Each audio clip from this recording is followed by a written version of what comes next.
Welcome to Influential Visions. Here, we interview futuristic leaders who share their deep industry knowledge and business experience with you, ensuring you have your finger on the pulse and your eyes wide open. My name is Nathaniel Schooler, and I am your host today.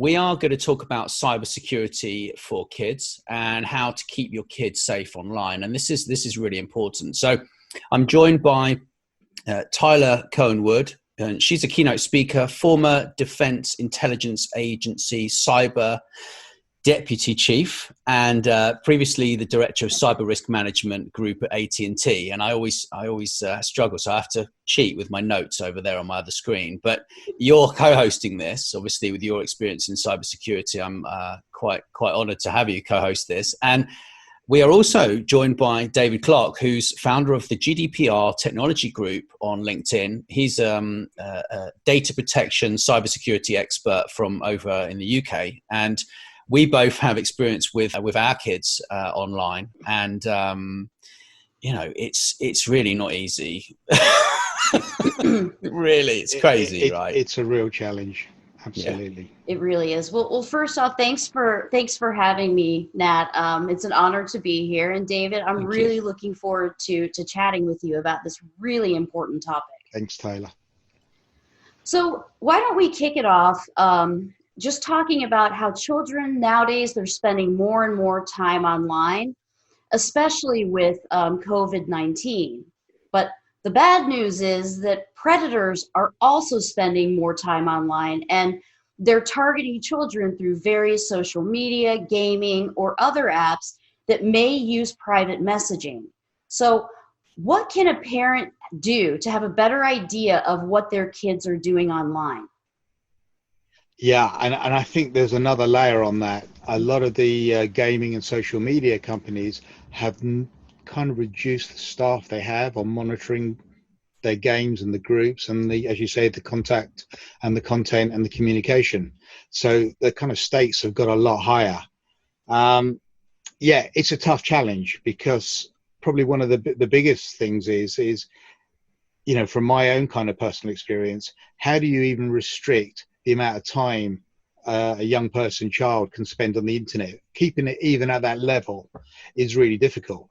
And I know from my own experience, I used to set up the home routers with my son and everything. 8:30, internet is cut off, and that's it. You're not allowed on it anymore. And then I used to get, well, Dad, I can't do my homework because I've got to get on the school intranet to do it, and it's due in tomorrow. So you have to grant extensions, and it goes back and forth. And eventually we came to an agreement that 8:30 would be the time. And it was really good for about a week and a half. And then I noticed he was on it 9:15. And I said, what's going on? How come you're on it at 9:15? And he goes, no, I'm not really on it. And I said, yes, you are. You're on it. I can see you're on it. And I said, okay, how did you do it? I set this router up. I spent ages kind of configuring it. How did you get past it? And he smiled at me, and he wasn't going to say. And I said, look, I'll let you stay on for the next few days, but you have to tell me how you did it. And while I'm doing this, I'm going, I know what you did. You did MAC address spoofing. And I could see his face light up. He hadn't heard of MAC address spoofing before. And I thought, I've just told him another way to get around it. So I thought I shouldn't have said that. So eventually he goes, okay, I'll tell you. And I said, how'd you do it? He said, well, Dad, I looked it up on the internet, and I realized if you put a pin in the back of the router, you can reset it. So I thought, okay. So what I did then was I thought, we're not going to do that again, yeah? So I got a metal box for the router with a key and a lock, and I put the router in the key, locked up the router. Because in background, I've got my wife saying to me, I don't get it. She goes, this is a few years ago, She goes, you're head of security for a large financial trading network, trading trillions of dollars a day, and you can't stop a 12-year-old kid, 11-year-old kid from using the internet. And, it kind of makes you feel that kind of small at home, when you've got huge staff at work, and actually you can't manage a 12-year-old. So eventually that sort of worked for a while, but then, as I said, I'd kind of let the cat out of the bag about MAC address spoofing, and most home routers aren't really designed to compensate for that. So eventually I did get some very sophisticated configurations to manage that. But what I found was I said to my son, you know what, you've got to kind of do better than this, really. You know, this is not right. Obviously I couldn't performance manage him and threaten to dock his pay and reduce his promotion, because that didn't really work with him. So I said, you've got to do some online courses, and I don't mind if you're on the internet, but you've got to do some more studying. So he said, yeah. So he picked courses, and I don't know if it was a bad day or this happens all the time. He found some courses that had a 95% discount, so they were really cheap. All of them were on ethical hacking. Wow. So he started studying these courses, and then he discovered these ways that he could disconnect me off the internet.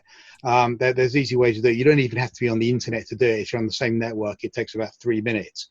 So he's now become very sophisticated at kind of disrupting my internet connection. So I thought, I've kind of created something here. Yeah. How do you manage it? And it is difficult. So my daughters, you know, they're not quite as technical as he is. Yeah. And originally, for a long time, I used to put child-friendly spyware on their computers. Mm-hmm. The trouble is with that is I then kind of found that maybe I'm kind of invading their privacy a little bit too much. You know, there's some things as a kid you probably should do. You don't really need your mum and dad to know. Right. You know, where do you draw that line? It's kind of very difficult. And of course, the other problem is you can control the home router, but what do you do when they go around friends' houses? What about their mobile phones data? Yeah. It's a difficult problem. So the conclusion I came to quite quickly was actually, as a reasonably digital aware parent, I really have very little control. And I suspect most parents have very little control. They just hope for the best, because most systems are not designed to have that parental oversight. You know, my son, when I was looking at some games, he's almost 16 now, you know, and I was saying, how come you're playing this game? And, you know, he wants to play 18 games. Yeah. Anything below 18 is not worth his time and his friends' time to look at. And I said, how old are you anyway? And he goes, well, I've been 35 for the last sort of 4 years, because there's no easy way to age verify or check children's ages. So he's kind of been, you know, playing at inverted commas adult games for quite a while, and I suspect that's true of most kids. What I have noticed is that I can't mention sort of names, but you know, the ones where you can do payments online.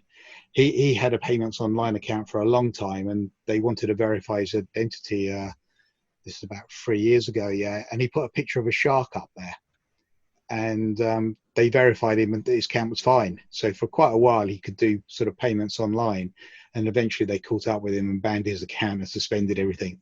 But, you know, it is difficult because to me, you know, it was quite convenient me giving him pocket money electronically. Yeah. You know, he has no use for real cash. In fact, I got a telling off from him when I gave him real cash, because to him, electronic money is the best. So it is complex. I mean, one of the things I have done, and I don't think he's going to listen to this one, is that I've kind of inadvertently made sure that the Wi-Fi doesn't work too well upstairs. And so what that means is he has to play his gaming downstairs, yeah, where I can keep an eye on things a little bit.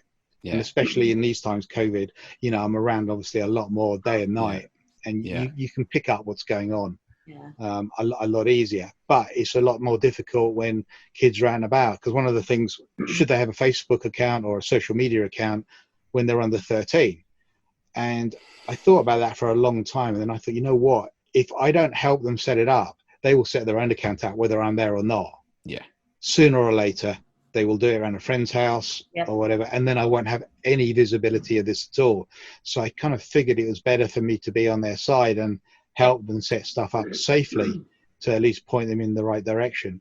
I mean, another one. I think that's great advice. I mean, it sounds like your situation is a little bit extreme.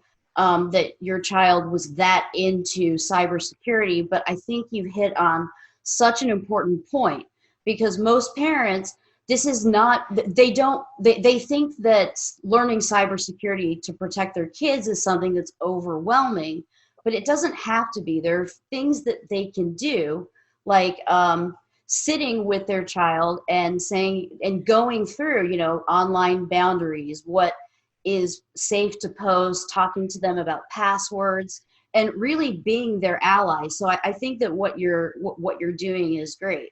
Do you recommend having passwords to all of their various accounts, and also to being able to check, the Apple Store or Google Store to be able to put down? I mean, it has changed, but I know when my children had the Xbox, and when I kind of managed their Apple Store accounts, I used to get these big bills, and then they put in another layer of protection to stop that happening, to stop games being kind of bought online and vouchers being bought online.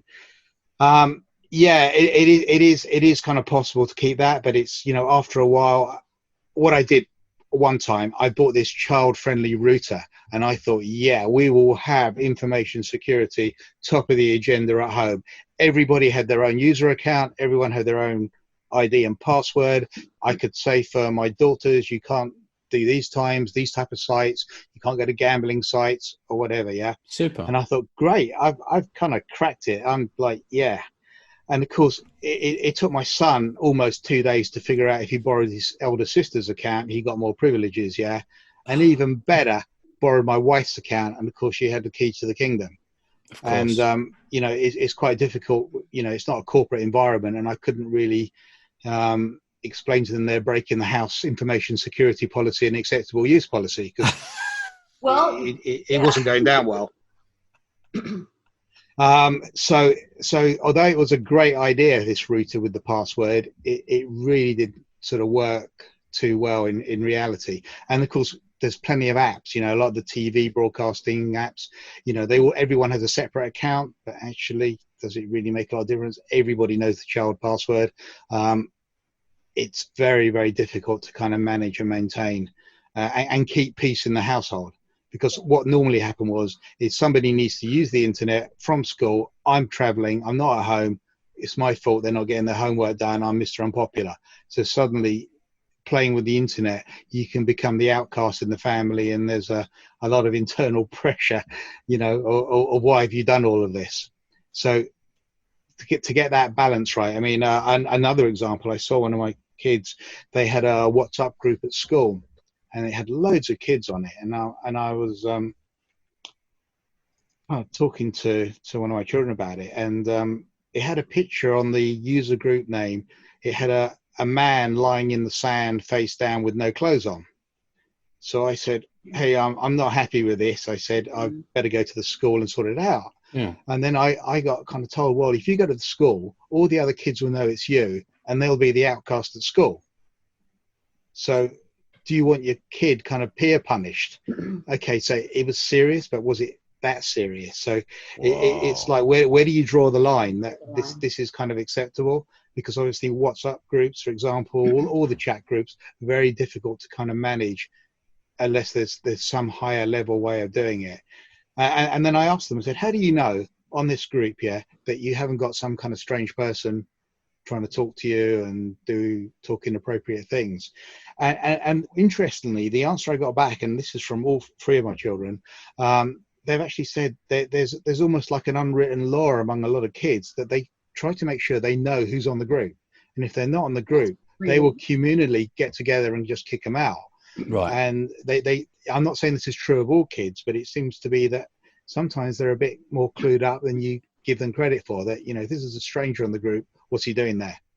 He needs to be. I believe that. I definitely believe that. And I'm sure that you could also talk to your kids that if one of their friends seems someone that they think that they know, because oftentimes, predators will find out about those different groups and pretend to be somebody else or hack into a legitimate account. So, do you recommend, talking to your kids about this potential and say, if one of your friends starts typing strangely, saying things that are very out of character for this person, that should be a red flag? I think pretty much all you can do. There is not a lot of else you can do, because if you look at the stats, and the stats are really worrying, and I can only speak in the UK for stats, but I'm assuming it's going to be fairly similar around the world. The kind of threat I think in most parents' mind is you've got some kind of weirdo in some foreign country trying to communicate, with children. And actually, the bigger cases are peer-to-peer and family members. That counts for almost 80%. So 20% is our worst fear, but a lot of the predatory activity happens peer-to-peer, and kind of family members, or extended family members. So how do you monitor that? And the only way you can do that, as you correctly say, Tyler, is by conversation, and hoping you kind of you can monitor by listening in and overhearing conversations, because some of the content is quite distressing, and the rate of harms in the UK is going exponential, because unfortunately young people, maybe more so, I'm not totally convinced of that, are very easily influenced. Yes. And I think those are really good points. And because I get this question from parents all the time.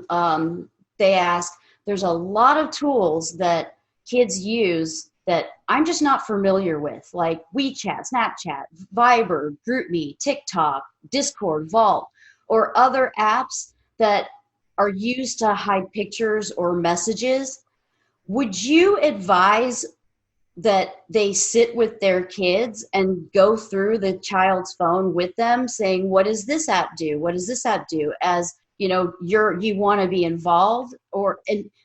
I think there's kind of there's really interesting that, because kind of some work I've done on this before. You can sort of classify. I'm going sideways a little bit. You can kind of classify parents into being kind of some that are totally digitally unaware, some that are digitally aware, but are not kind of consistent, and maybe even myself. I kind of regard myself as being extremely digital aware, but often you just don't have the bandwidth to do it. Sometimes you're just working such long hours. You know what needs to be done, but you can't do it. So my kind of own strategy is to try and prime my children before we would even have that conversation. I kind of tell them kind of stories of things that have happened online, things I've seen. Are they aware of it? And if I get them talking, they will kind of tell me stuff. Because I don't kind of go for the thing that I'm going to tell them off or anything. I'd rather know about it and they told me about it, and then we can work it out together, which is kind of easier said than done, because I think long term that's the only way, because I can't manage the mobile phone when they're not at home, can't manage their laptops when they're not about. Very, very, very difficult. So it's kind of giving them that level of education without them feeling it's education. We kind of talk about these types of scenarios. But also backing up a little bit, we've got to start at a certain age, where, like my kids, my daughter's younger than yours, right? Like she's 8 years old. So I'm controlling her laptop that I've given her.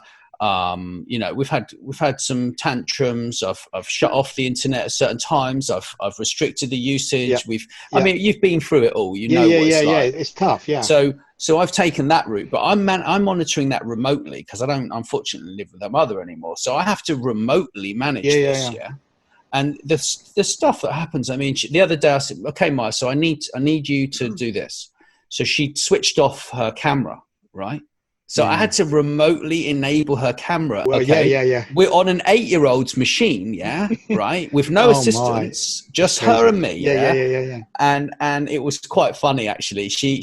I said, "Okay, Maya, so we use TeamViewer, you download it, and we can get it sorted." So I said, "So what's the password, Maya? What's the user ID?" She gives me the Zoom meeting number. She hadn't even opened the TeamViewer. So this is like an hour in. We're 40 minutes in, and I'm like, and I'm pulling my hair out. I'm going, is there something wrong with TeamViewer? I only use the free version. Like, are they trying to get money from me? Like, what's going on? I said, "So where'd you get the meeting number, Maya?" "Oh, I got it from Zoom." I was like, I forgot, you're 8. What on earth is going on in my brain? I mean, kids do pick this stuff up at a much faster rate than you would expect. I know my kind of son's probably kind of quite advanced on this. I remember when he was 8, he kind of came to say, "Dad, I've set up my Facebook account." The thing about it is he didn't really know what Facebook was for, so he never ever used it. But it was just a challenge for him. Yeah. I mean, he accidentally on his own laptop, one of the first ones he got, he put on parental controls. I didn't do it. He put them on by accident. They got hacked. Microsoft couldn't help him. So I probably shouldn't say this, but he kind of worked out how the DLLs worked and removed all the kind of background programming. So he got control. I said to him, rebuild it, it'd be quicker. But he spent 4 days figuring out how it all worked. Wow. But you know, it is kind of difficult because, you know, to him, and it's a challenge to do this kind of stuff. Yeah. And often when I visit companies now, I have to say, I kind of think in my mind, could a 12-year-old break in? And I have to say, most times out of 10, he probably could without any real effort. Because remember, when you know, and Tyler, I'm sure you're aware of this. You know, big companies, you know, they've paid me loads of money to help stop their staff get into trouble on the internet and do, you know, unfortunate things. Remember, staff are paid to do a good job in acceptable use. At home, you don't have that criteria. I mean, I'm not allowed to go to the school anymore. My wife won't let me. But they had a meeting training parents on cybersecurity, and they spent. Because I've got 2 daughters, I kind of think a lot of the time you've got to get the balance right, because the physical world is still dangerous. It's not dangerous, and when they kind of go out when they're very young, kind of dressed like Beyonce, it kind of worries me as a kind of dad as well. Yeah. And the school never ever kind of said, you know, you shouldn't be dressing like, you know, Miley Cyrus or whatever. You know, you've got to be careful of your physical environment. And so I think I said something in one of the school meetings that I wasn't kind of sure them just purely concentrating on Facebook is really enough on IT security. So one of the mums started to have a go at me saying, "You don't know what your kids do on the your computers or laptops." And at that time, I used to run exactly as I think you were doing, that kind of the kids spyware. And I said, "Actually, I do." And I said, "I know what your kids do when they come around my house." And she was quite shocked. And because you know what kids are like when they get on computers. It can be kind of interesting. But then you have the concept of, you know, bullying sort of in the real world, and I know I'm generalizing, can kind of be 1-on-1, maybe 3-on-1. It's kind of relatively small scale. But when it gets on digital means, it has a massive force magnifier. So instead of being, you know, one person picking on somebody, you can get, you know, 10, 20, 30, 40, 50 people picking on one person. And then that becomes quite worrying as well. You know, this is on a scale where there's a permanence issue with that too, that you have to talk with your children about. Yeah, but then they also can take pictures. Like I don't know if it was you, Tyler. I was speaking to someone the other week, and they were basically like, I think it was you. We were talking about this the other week, I'm sure, and it was basically where a kid just gets a picture taken of them by an adult, right? So a screenshot. So they go, "Oh yeah, just take your top off or whatever," right? And then they take one picture, and then they use that picture to blackmail the child into giving them further images. And they say, "I'm going to show all your friends, da da da da da." But actually, it's a pedophile. It's not actually another kid, right? And like. So I think that the best thing is just talk to them. I mean, I told my daughter about this. I said, this is what's happening. She's smart enough to understand. Yeah.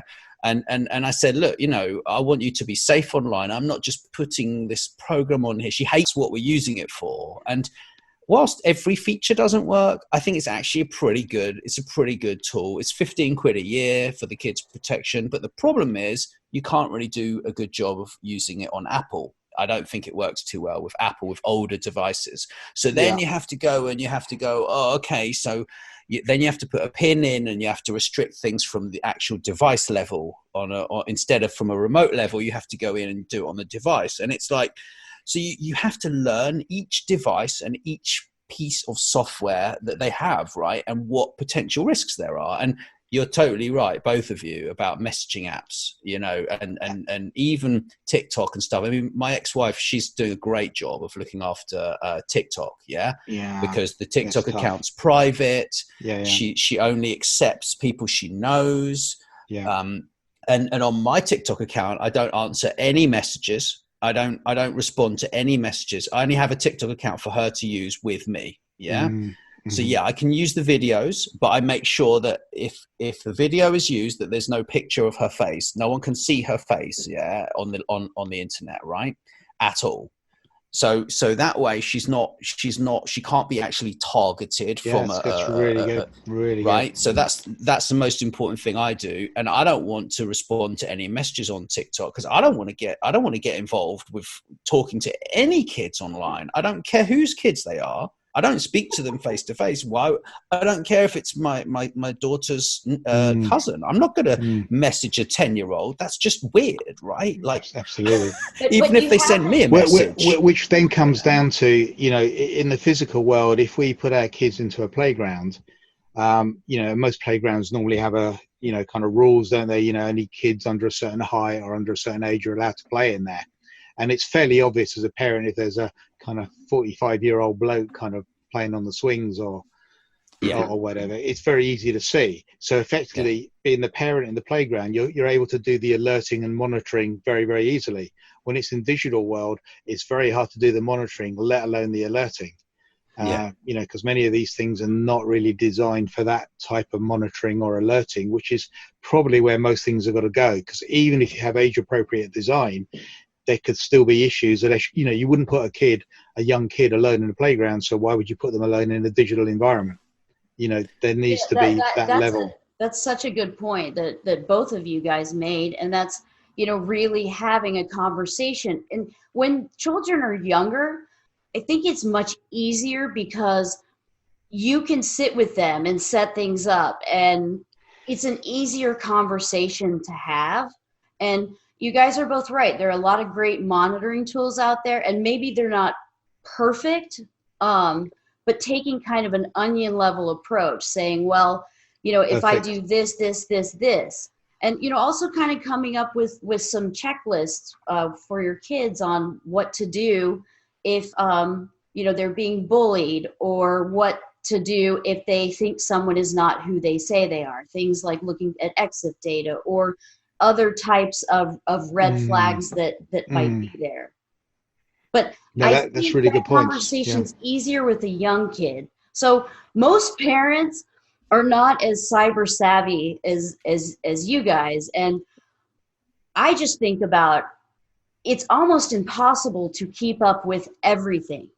So what advice do you guys have for parents who, you know, maybe they have older kids or younger kids, and they don't really know this landscape because it's just not something that they've taught them, that they've learned. You know, I've spent 20 years learning this. I'm sure you guys have spent, you know, quite a bit.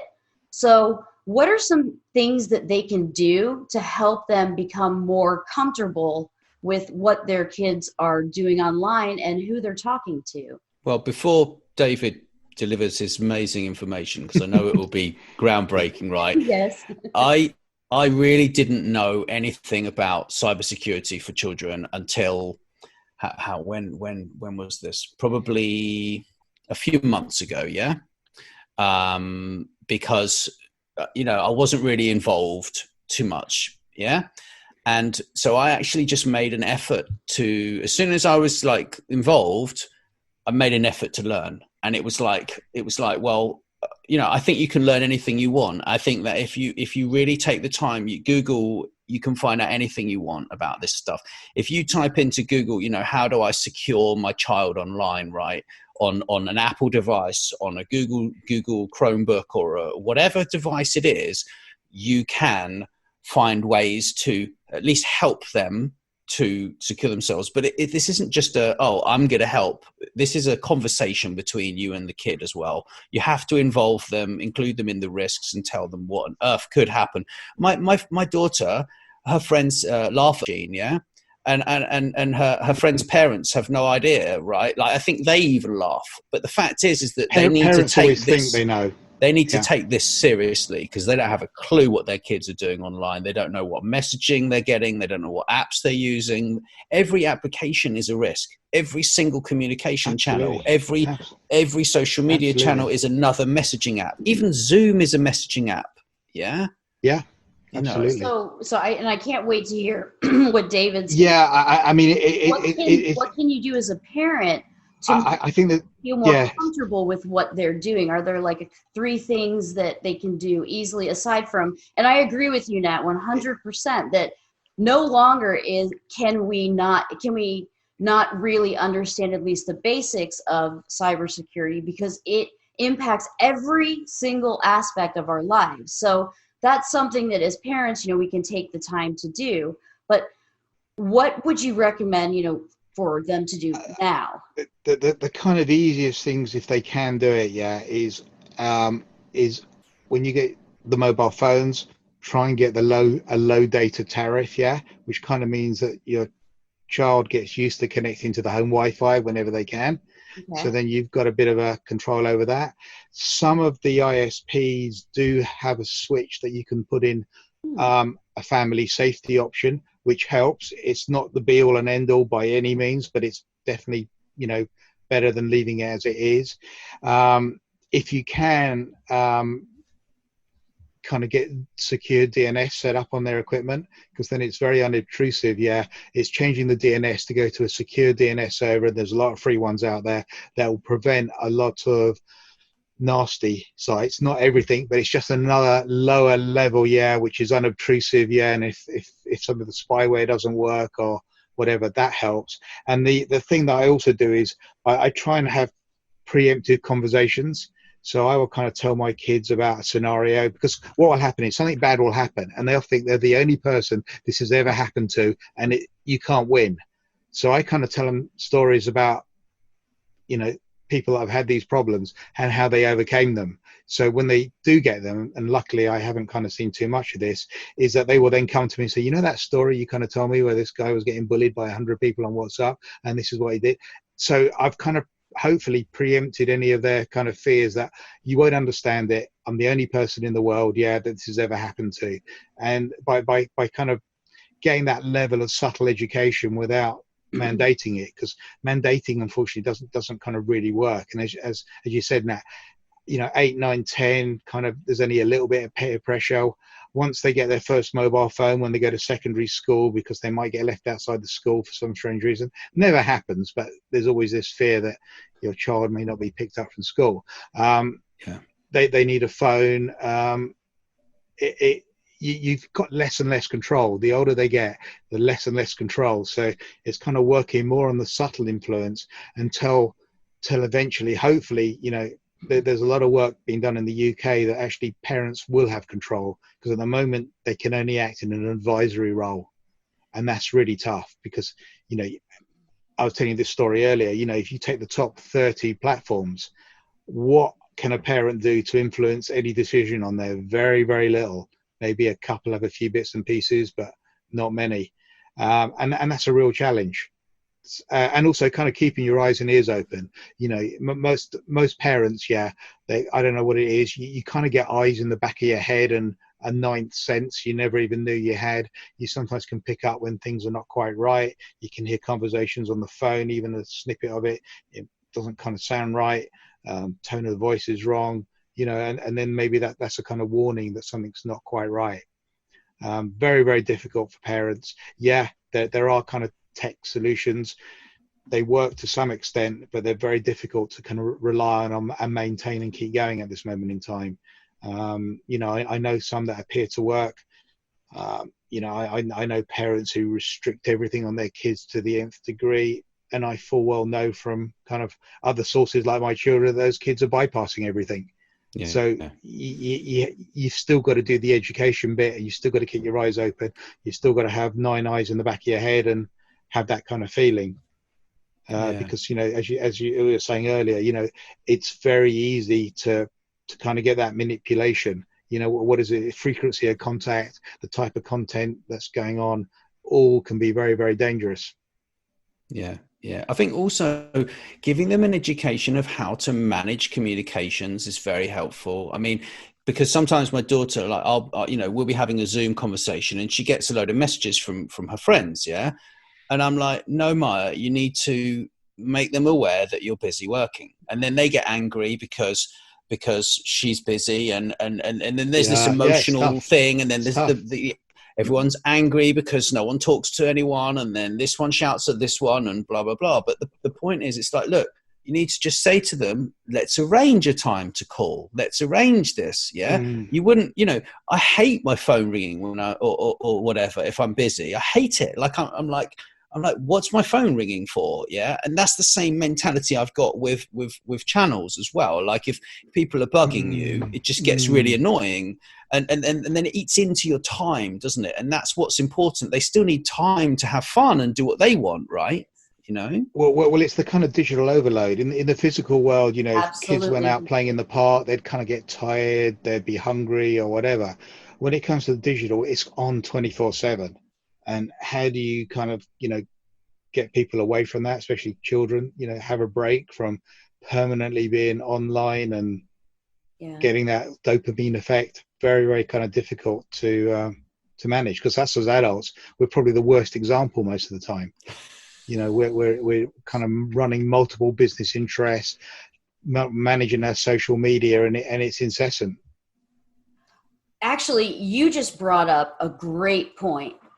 So this isn't just about teaching kids how to be safe and teaching parents how to protect their kids, but there are times where sometimes parents are actually posting things about their kids that they may not think about, that could come back and really haunt them. There was that case, wasn't there? That GDPR case recently. Yeah. So, what advice do you have for parents in terms of monitoring what they post about their kids, where they post it, making sure they have high privacy settings and they think about these things? What kind of advice?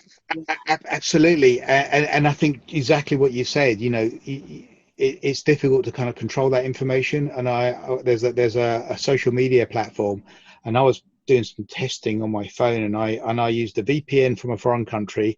I used Brave browser, and I used DuckDuck search engine, and I still got adverts for this item I searched. And I thought, how did that happen? Then I realized that one of my social media apps has another very hidden setting. It's like 3 layers down that says it collects data outside the app. Great. It's a very kind of tough thing to sort of manage. And parents do need to do that. I mean, I got asked by, I won't say who it was, kind of a big entity, and they kind of said, what about vulnerable adults? And a lot of the work I do is managing breaches. And I have to say that the breaches I come across are often caused by some of the most intelligent people we do business with, like accountants and lawyers, because for some reason they think it doesn't apply to them until they have that problem. And you go, I'm not sure who's vulnerable now. We've got people here who can really look after themselves, but in the digital world, it all falls apart. It's quite incredible. How do you think that person knew the exact time to send that email to tell your client to change his bank account details? It wasn't luck that they got that within that hour. That's not a random email. Someone's been monitoring your chain of emails to find the perfect timing to alter these files, do the spoofed email or whatever it is, business email compromise. The timing is just too perfect. So quite often, we see a lot of, chief financial officers, anyone with those type of titles, they're number one target, because quite often they don't realize they are the target, and they're also vulnerable, but not in the same way. Of course. It's really interesting. So to some extent, we're all vulnerable. I had a team working for me that did forensics, and one of the guy was a football fanatic, and he had these tickets for some football game, and he goes, got these guys, and I don't know why. He showed me the email, and I said, the colors on this eBay, it doesn't look right to me. I don't know why. So he checked it and goes, it's not a real one, but the guy might still have the tickets. So he emailed him back, and the guy said he had got the tickets, but we're based in London, and he goes, but he was based in Dublin, and he said, if you sent him the money, he could come over to Dublin and pick him up. And I said, have you checked the address? And I don't know why I was saying this. So this guy does forensics all day long. He checked the address. It was Dublin bus station.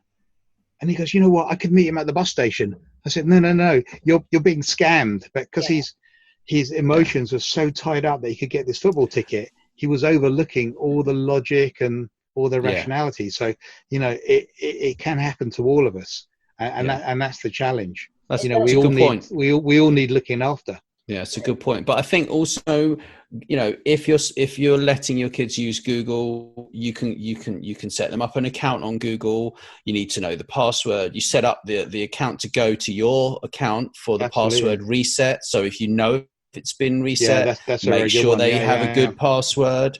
Go into the back of that account, make sure that you've changed the settings so it can't track anything. There are no cookies stored on the machine. So then your kid is not being followed around the internet, not legally anyway. Absolutely. Yeah. So yeah, I mean, I think things are changing. There's the Digital Services Act coming out in Europe that are going to regulate some of the platforms a little bit more. And I think unfortunately it needs legislation now, because I don't think companies want to be the first mover to do what needs to be done. Yeah. Right. Yeah, I agree. It's very worrying, but I think we don't give our kids enough credit for being smart and intelligent enough to actually, you know, say, oh, this happened to me, and go to your mum and dad. I mean, that's what they need to do, right? And, you know, they're intelligent enough, aren't they, to sense a change in someone's communication, perhaps, or, you know, like Tyler was saying earlier, really. Yeah, unfortunately, the burden is on the parent to kind of be the kind of surrounding safeguard, you know, for the time being anyway. Yeah. And, you know, I think one of the things that that sometimes we make mistakes that we make as security professionals is that we forget when we're doing security awareness training, or when we're teaching people that this isn't their career. We assume that what they're learning, that if an attack happens, that this person is always at their best. And absolutely. Most people are not always at their best, especially right now. And you know, predators, hackers are targeting kids and adults to get into business accounts. So what would you recommend that parents do to sort of take a step back if they're feeling overwhelmed? Like, what advice would you have other than that to really try to think about things when you're kind of in a bad state or a more concerned state? No, and I think that's right, because I think you know, it's well known that kind of stress and worry, unfortunately, in the nicest possible way, can lower your thinking capability, which kind of means you're not necessarily working and firing on all cylinders. I think you can only kind of take one thing at a time, and kind of, you know, just try and make things as safe as possible. And it is difficult. I mean, you know, I've spoken to mobile phone operators, and I've said to them, you know, what do you do about child stuff? And they go, we don't sell to children. And I'm going, well, I've got 5 phones in my household, and I certainly don't use them all. 3 go to children. And they go, well, we don't know that. And I think that's a little bit disingenuous. If I pay school fees, the child's not paying the school fees, but you've got to look after children. It's kind of doing what kind of needs to be done, and I think it is a challenge, and it's a challenge for schools. So I've spoken to quite a few schools. They often spend, headmistresses, headmasters can often spend a day a week sorting out social media, gaming problems, and try and get them settled down in the school. So it is just going exponentially. Yeah. And I suppose the thing is, you know, being a dad, it's no point having a go at your children, because all you'll do is stop them telling you the next time there's a problem. And unfortunately, that's what you need. Yeah. So if someone wants to contact you to learn more, how would they do that? Probably LinkedIn is the best place to get hold of me. Okay. And, you know, we have done, and I have done in association with a lot of companies, we've done a lot of child parent workshops, school workshops for schools, and, you know, try and work out a strategy, kind of what's best. That sounds great. So it's a great conversation. It's a very difficult topic, and it's a big challenge. I know, and I know that we could go on talking about all of these different challenges, for forever, because there just are so many. But thank you so much for all of those points and those great topics, because I think we're leaving parents with some actionable items that they can actually use. No, absolutely. And I think the main thing is keep it simple, because as you said, when things get complex, when you're tired, under pressure, they'll all get forgotten. I can't believe I'm on a security thing, right? And my Wi-Fi went down. I'll definitely give away a copy of your book, Tyler, if anyone wants one. Yeah, absolutely. Oh, that'd be fantastic. Do you want to put that? You can put that in the intro or the outro. In the show notes, yeah. Oof, sorry, the back thing. Oh yeah, I know you've got that back. No, I'll drop that in the show notes.